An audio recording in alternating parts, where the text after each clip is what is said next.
Welcome to the Sebcast, the home of the #1 network for your life.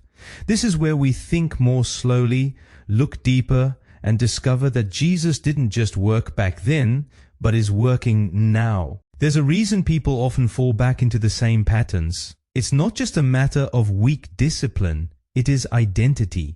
In Romans 12:2, Paul writes, "Let God transform you by renewing your mind."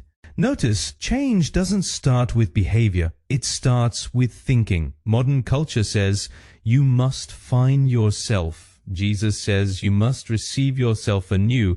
That's a huge difference. Paul believed that Christians already live as new creations within the old world. In other words, you're not trying to become someone else.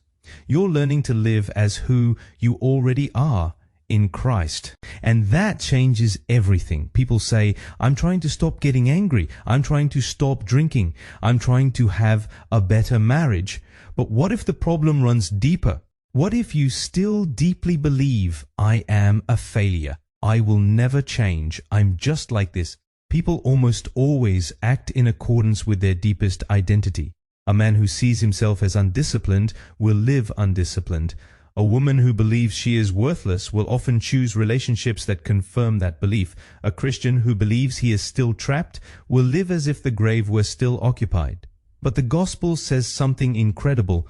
The grave is empty. Therefore, your identity is rewritten. You are not what you have done. You are not your greatest failure. You are not the voices of your past. God calls you beloved. God calls you his child. God calls you an ambassador of his kingdom.